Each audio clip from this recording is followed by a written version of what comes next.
Jeshi la polisi mkoa wa Mbeya linawashikilia watu 7 kwa tuhuma za kujipatia kiasi cha shilingi milioni 81 na laki 5 kwa njia ya udanganyifu. Watuhumiwa hao walikamatwa Mei 14 katika maeneo mbalimbali ya jiji la Mbeya, ambapo walikuwa wakijipatia fedha hiyo kutoka kwa vijana mbalimbali waliotoka maeneo mbalimbali katika mkoa wa Mbeya na maeneo ya mikoa mingine, wakitumia ujanja wa kujipatia fedha au kuwarubuni kwamba watawapatia ajira kwenye kampuni ijulikanayo kwa jina la QNet na Global Alliance.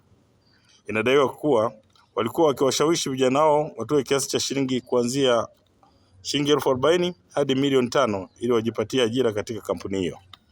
Vijana zaidi ya 80 kutoka maeneo mbalimbali nchini waliingia katika mtego huo na kukusanywa katika nyumba zilizopo maeneo ya Iwambi, Shewa, Isyesye na Iyunga jijini Mbeya, na kuwapatia watuhumiwa hao kiasi hicho cha fedha ambacho nimekitaja kwa mategemeo ya kupata ajira nje ya nchi kupitia kampuni hizo mbili ambazo nimezitaja, jambo ambalo lilikuwa ni uongo. Kwa hiyo watuhumiwa waliokamatwa ni William Hamisi, huyu ni mkazi wa Mwambene; Tyson Rubida, huyu ni mkazi wa Shewa; Onesmo Hide Bones, mkazi wa Isyesye; Charles Masanja, mkazi wa Iwambi; Chemka Mwanyanga, mkazi wa Iwambi; na Gracia Ephraim, mkazi wa Isyesye jijini Mbeya, pamoja na mtu mwingine ambaye amejulikana kwa jina Ezekiel Mgogo, mkazi wa Igunga mkoani Tabora. Polisi mkoa wa Mbeya inatoa wito kwa watu wenye tamaa za kujipatia fedha kwa njia isiyo halali kuacha mara moja, na badala yake wafanye kazi halali ili kujipatia kipato badala ya kuwarubuni wananchi au vijana ambao hawana ajira.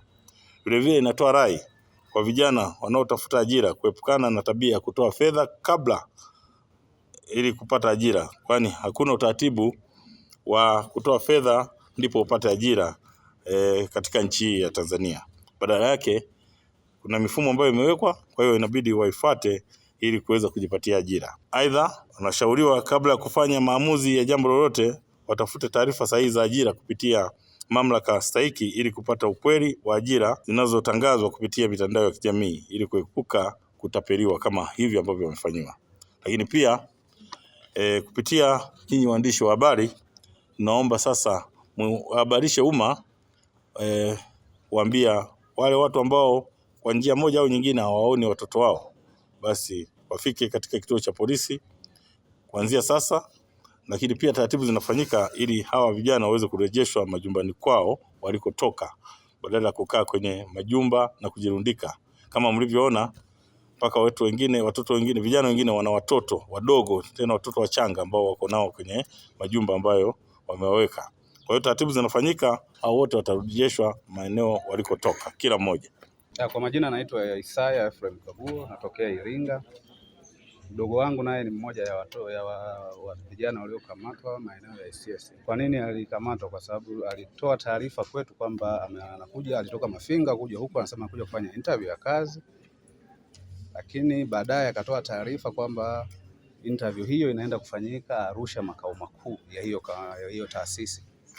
Kwa hiyo akasema kwamba anahitaji kupewa kiasi cha shilingi milioni 4 kwa ajili ya laptop ya kufanyia kazi, lakini pia kwa ajili ya kutengeneza passport na nyingine kwa ajili ya kusoma course ili afanye hiyo kazi. Tukajiuliza maswali mengi kwamba kwa nini utoe fedha ili upate kazi? Milioni 4 ni hela nyingi, kwa nini njoo nyumbani tukupe ili ufanye biashara? Kama tunayo, njoo nyumbani tukupe ufanye biashara. Akasema hata hii ni biashara, kwa hiyo mimi siwezi kurudi huko, tafuteni hiyo milioni 4 mimi niweze kufanikiwa jambo langu. Tukasema haiwezi kutokea, lakini baadaye akasema kuna kipande cha ardhi tuuze maeneo ili tumpe hiyo milioni 4. Sisi tulipatwa na mashaka, tukaanza kufuatilia utaratibu kwamba huyu mtu kweli yuko Arusha. Baadaye tukagundua huyu mtu hayuko Arusha. Ndio baadaye kwa msaada wa jeshi la polisi mimi nikasafiri kutoka Mafinga kuja huku kwa ajili ya kufuatilia jambo hilo. Mwisho wa siku ndio amekamatwa akiwa hapa Mbeya.